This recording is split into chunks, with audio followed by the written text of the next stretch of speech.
नमस्कार हरि प्रेमियों, आपका हमारे YouTube चैनल में स्वागत है। सभी दर्शकों को जय श्री कृष्णा। हरि प्रेमियों, कैसे हैं आप? उम्मीद है आप सब अच्छे होंगे। आइए आज का प्रसंग शुरू करते हैं। आज का प्रसंग है मंगलवार व्रत कथा। ये पौराणिक कथा है। हरि प्रेमियों, उससे पहले अगर आप हमारे चैनल पर नए हैं तो प्लीज़ चैनल को सब्सक्राइब जरूर कर लीजिए और बेल आइकॉन को जरूर दबा लीजिए ताकि आप तक हमारे सारे नोटिफिकेशन पहुंच सके। हरि प्रेमियों, आपका एक भी सब्सक्राइब हमारे लिए बेहद मायने रखता है। हरि प्रेमियों, आइए जानते हैं ये पौराणिक कथा जो मंगलवार की है, जिसका व्रत रहो या ना रहा जाए तो कथा को जरूर सुन लीजिए। वो भी आपको कथा व्रत रखने का पूरा लाभ देती है। हरि प्रेमियों, कथा ऐसे है। ऋषि नगर में केशवदत्त ब्राह्मण अपनी पत्नी के साथ रहता था। उसका नाम अंजलि था। केशवदत्त के घर में धन संपत्ति बहुत थी। धन संपत्ति की कोई भी कमी नहीं थी। नगर में सभी केशवदत्त का आदर सम्मान करते थे लोग। लेकिन केशवदत्त के घर संतान नहीं थी। संतान न होने के कारण केशवदत्त व उसकी पत्नी अंजलि बहुत ही चिंतित रहते थे। दोनों पति पत्नी हर एक मंगलवार को हनुमान जी की पूजा करते थे और विधिवत मंगलवार का व्रत करते हुए बहुत वर्ष बीत गए। दोनों के दोनों ब्राह्मणी बहुत निराश हो गए, लेकिन उन्होंने व्रत करना बिल्कुल नहीं छोड़ा। कुछ दिनों के बाद केशवदत्त ब्राह्मण हनुमान जी की पूजा करने के लिए वन में चला गया। उसकी पत्नी अंजलि घर में रहकर मंगलवार का व्रत करती और उसकी पूजा करती विधिवत से।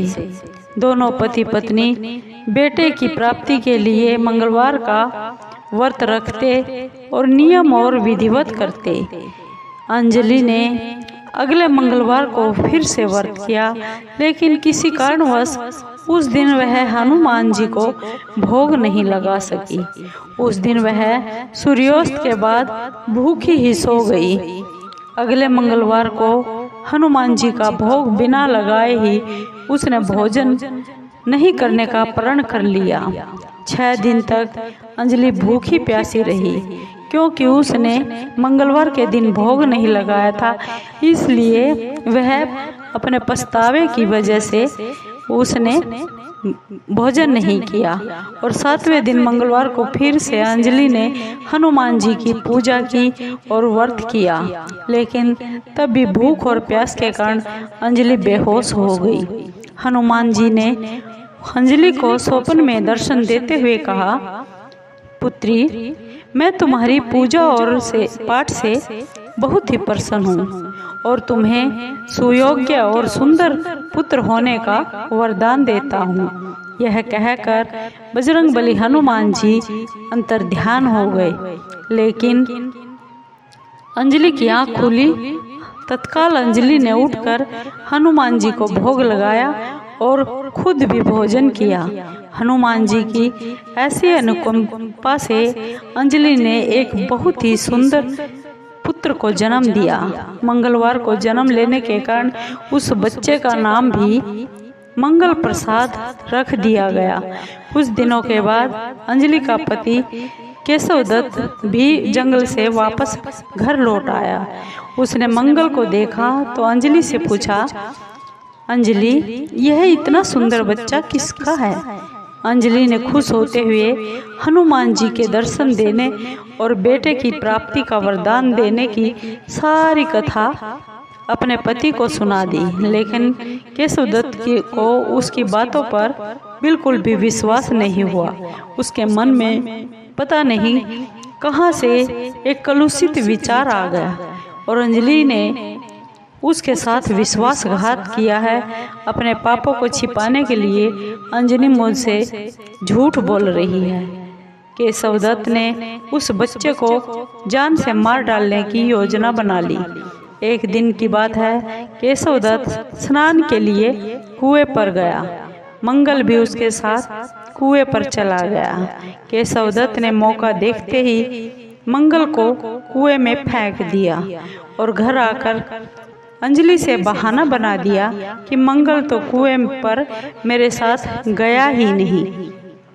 केशवदत्त के इतना कहने के बाद ठीक मंगल दौड़ता हुआ घर वापस लौट आया। केशवदत्त मंगल को देखकर बहुत बुरी तरह आश्चर्यचकित हो उठा। उसी रात हनुमान जी ने केशवदत्त को सपने में दर्शन देते हुए कहा, केशवदत्त, मैंने तुम्हें मंगलवार के व्रत करने से प्रसन्न होकर पुत्र जन्म का वरदान अंजलि को मैंने ही दिया था। फिर तुम अपनी पत्नी पर शंका क्यों करते हो? उसी समय केशवदत्त ने अंजलि को जगाकर अंजलि से क्षमा मांगी और स्वप्न में हनुमान जी के दर्शन देने की सारी कहानी अंजलि को सुना दी।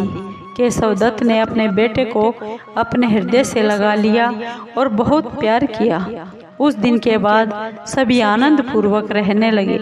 मंगलवार का विधिवत व्रत करने से केशवदत्त और उनके परिवार के सभी कष्ट दूर हो गए।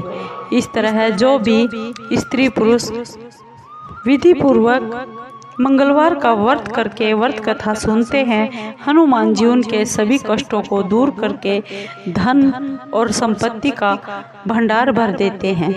शरीर के सभी रक्त विकार और रोग भी खत्म हो जाते हैं। हरि प्रेमियों, आपको ये मंगलवार की व्रत कथा कैसी लगी? अगर आपको अच्छी लगी हो तो प्लीज़ चैनल को सब्सक्राइब कीजिए, लाइक कीजिए, शेयर कीजिए और कमेंट ज़रूर कीजिए, क्योंकि आपके कमेंट से हमें हौसला मिलता है। आपके कमेंट का हमें बेसब्री से इंतज़ार रहता है। हरि प्रेमियों, धन्यवाद।